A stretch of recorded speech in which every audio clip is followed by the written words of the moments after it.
Turning blue. Hey, welcome everybody. It's Jeff Cohen, and you are here with Todd Gurvis and Gene Cohen and I for Business Opportunity Live. And I want to welcome everybody and thank you for joining us today. Oh my gosh, it has been an action-packed week. And I just want to say to everyone, I really stand firmly in inequality, and the fact that Black Lives Matter matters to me as well. And I want to let you all know that I really feel strongly that the people that are not doing their job well don't deserve to be in their job, and those that are really need to be compassionate right now, because I think there's a lot of that that's just been missing. We get to see horrific things on the news every day, and it sucks. But I just want to tell you, I am really motivated by the fact that we have these enormous protests, and I know there's a sea of change in the air for our country, and I just stand for that. And so I just wanted to get that out of the way and make sure everybody knows that, how important it is that, we see people being treated like equals, like people. And, I know a lot of that's been missing, and I know a lot of people have had experiences in their life that, many of us have not had, and that sucks. But this is an opportunity for us to take a look and see where we can help affect a change.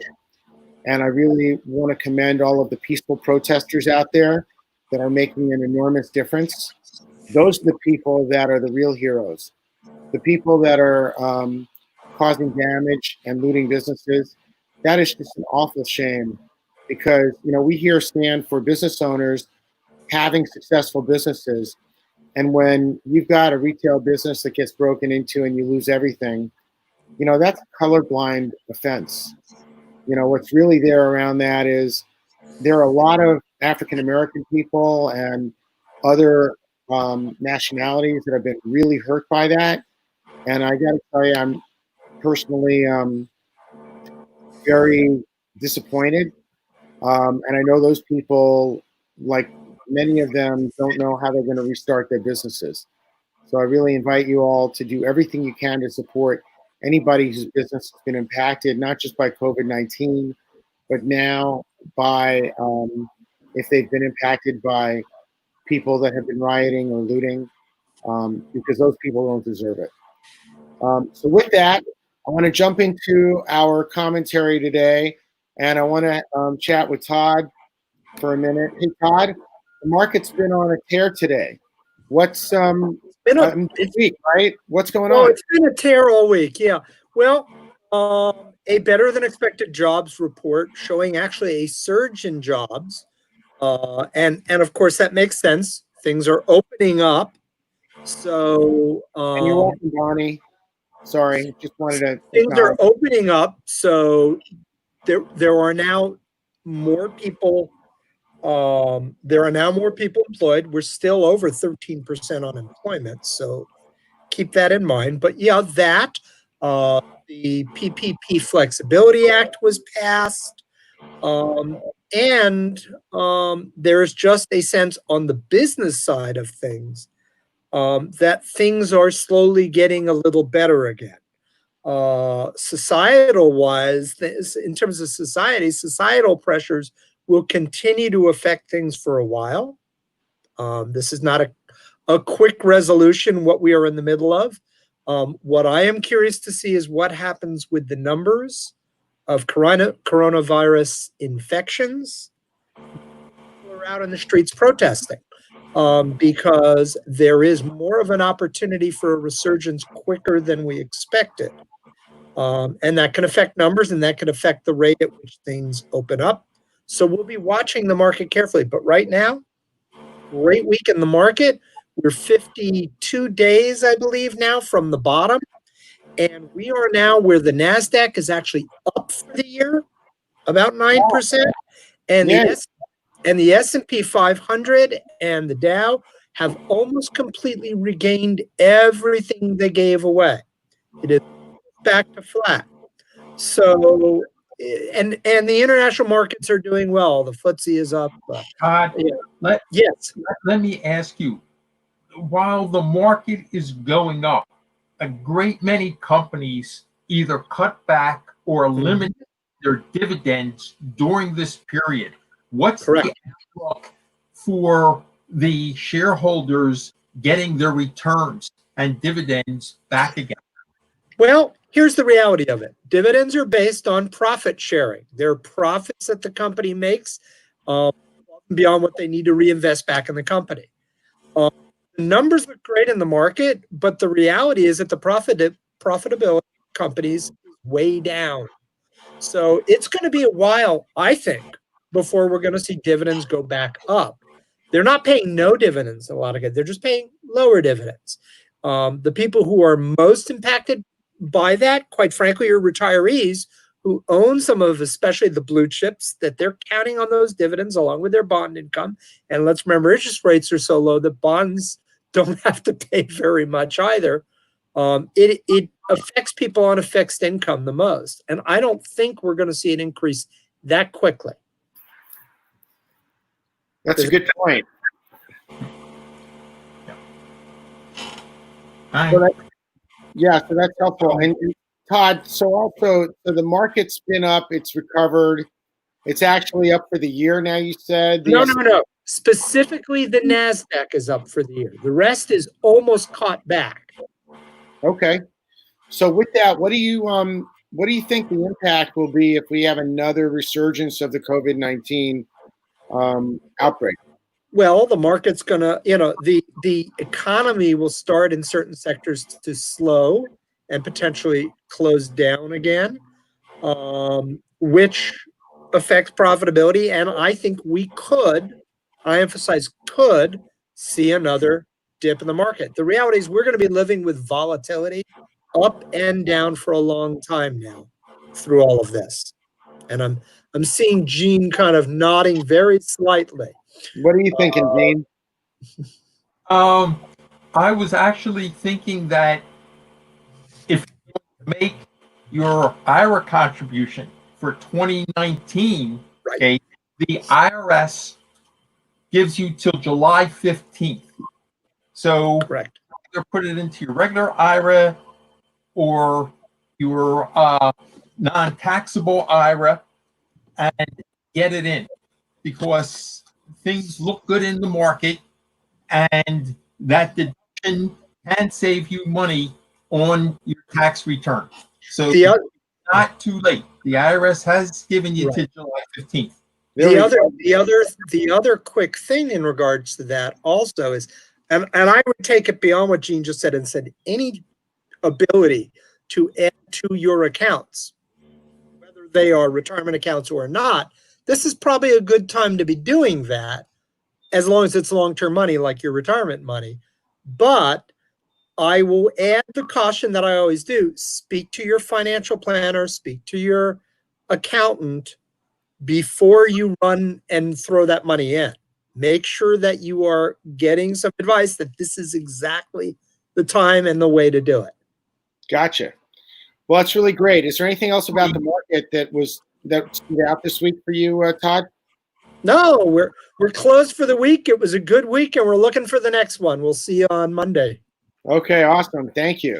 So, Gene, talk to us a little bit about what's been going on with this new PPE, the PPE bill that was passed by Congress this week. PPP. The PPP. Sorry. Well, number one, it's huge. It's over 700 pages from what I've read, and it will take some time to parse out to see exactly what they're doing. But what I would like to bring up to the business people in the audience is, with the PPP, everybody basically gets that you can have the money forgiven and not have to give it back to the government. However, there is a string attached, and the IRS has basically come out and said, if the expenses that you have paid with your PPP money are forgiven, then it becomes non-deductible on your tax return. This follows a long precedent in tax law where basically if you are earning tax-free money, then the expenses related to it are non-deductible. So it's pretty fair. If you're not going to pay the tax on the income, you're not going to get the benefit of the deduction on the other side. Yeah, And I mean, that's is pretty. basically, That would be what we'd expect, though, isn't it? no, I'm sorry. I said, isn't that what we would normally expect? If Yes, Okay. but a lot of people, business people, okay, may not be aware that that is built into the law. Oh, So if you're out there and you're doing your tax planning for the end of the year, we get to the end of the year and take a look at your bottom line and say, okay, here's my income, here's my expenses. And then you've come to realize that 50, 60, maybe $70,000 of it, depending on your PPP amount, is not deductible. That taxable income on your bottom line is going to go way up. yeah, but if it's not being if it's being given to you as free money, aren't you coming out way ahead? Oh, yes. Yes. Yeah. Because on your tax return, you're only saving your tax bracket. Right. So Yeah, it's better to have them pay the expense. But just a caveat for when you're doing your tax planning, because almost all tax planning revolves around how much income am I going to have to plan for. okay. So it's just more or less a heads up, okay, that keep in mind those numbers won't be deductible on your return. What do you Now, recommend somebody do in order to make sure that they've got the money set aside? well, as I touched on a couple of weeks ago, the SBA has laid out rules for the forgiveness for making your application. One of the requirements is that you must segregate out all of the expenses that you have paid with your PPP. Basically, it means going into your general ledger, QuickBooks or whatever program you're using, and create a completely separate set of expense accounts. And all expenses that you're paying with PPP funds should go into those accounts and do not just dump them into your regular expenses. For example, you're paying rent with your PPP. You have a rent expense account where you charge it. But if you're making your monthly rent with your PPP money, you should have a separate general ledger account that says PPP rent and put the money, that expense into there. So when it comes time for your forgiveness, you'll have everything perfectly clear of where every dollar of your PPP went. Right. Well, and I'll also just add into that, Gene, if you've ever watched these conversations we've had in the past, you've heard me talk about Profit First by Mike Michalowicz. I'm a certified Profit First professional, and what is missing from what you said is, and you were so close to it, Gene, just so close. Open yourself a separate checking account and put your PPP money in there. That's right. Put your PPP money in a separate account, and that way you know it's there. And when you spend it from that account, so that when it's gone, you know that it's gone. Yes, and also it's separately accounted for. And it's complete. It's right. It's going to be a lot easier for your bookkeeper and CPA to help you with that when you do that. Absolutely. Awesome. Well, good. Todd, do you have any thoughts or comments about the things Gene was just sharing? You're on mute, Todd. Okay, I'm on mute. Great. So if it's helpful, maybe we should just touch on those 7 points of this is precisely what the law that was just signed today does. Because Gene is absolutely right. You want to take the steps to do, but but I don't think a lot of people watching the news, reading the few that still read a newspaper, are getting, like Gene said, it's hundreds of pages, and there are really only 7 changes to the PPP. And that's what you want to follow and review with someone like Gene before you do any applications or any filing. Number one, like Gene said last weekend, it extends the forgiveness period to 24 weeks. So it takes us to the end of the year. And I believe, Gene, you talked last week as well about that now you only have to have 60% of the proceeds spent on payroll in order to get forgiveness. Wages. Of wage. I just said payroll. 75 to 60 for wages. Right. The deferral period, Gene just talked about, that it's from 6 months after the loan. As long as that, the whole program went from 2 years to 5 years to pay. Right. As long as they don't submit their forgiveness request within 10 months. The safe harbor cutoff dates have changed, and that's something you want to be reviewing in terms of when and if you rehire any of your full-time equivalent employees. I believe it went from June 30 to the end of the year. There is an exception of the requirement for loan forgiveness that it's reduced. Decrease. There's also the payroll tax credit that is still there to be taken advantage of. And it's now saying, and again, you said it's extended. It's now a minimum maturity of 5 years. Yes. After the enactment of today's law. So it's basically, as of today, you've got 5 years. Awesome. And then lastly, any borrower that's taking the loan forgiveness is allowed to defer the employer's part of Social Security over a 2-year period. Gene has mentioned that in past weeks, but I didn't quite catch if you pointed that out again today. Well, but before I go into that, I just want to add is that number one, California right now is considering the forgiveness of the PPP as COD income. So what's going to happen is that it's basically going to wash. So for California, because there hasn't been any changes, when you get a debt forgiven, it's income, COD income. However, California will allow you to deduct all the expenses you paid. So as far as bottom line taxable income, there's going to be no change in California. You'll have to pick up the PPP income, but you'll get the deduction for all the PPP expenses. Right. So there is a big difference between California and the feds.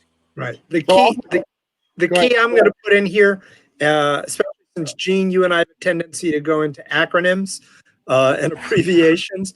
You want to be talking to someone like Gene or your own CPA. You want to be talking to someone professional who handles tax filings. Yep. So that's perfect, Todd. Thank you. Because I think that's what I'm really getting from this. In fact, Gene, every time you talk, it sounds so brilliant. And I know for a lot of people, it just kind of goes above their head. So I think what I hear Todd saying, and I concur 100%, is, look, don't do this yourself. No.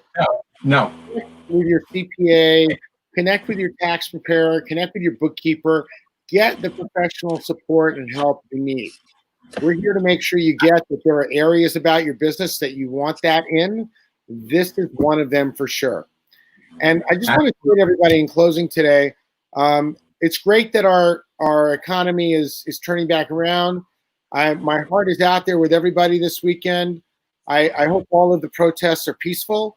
I'm looking forward to hearing about and seeing all of the change that we're all anxious to see come through.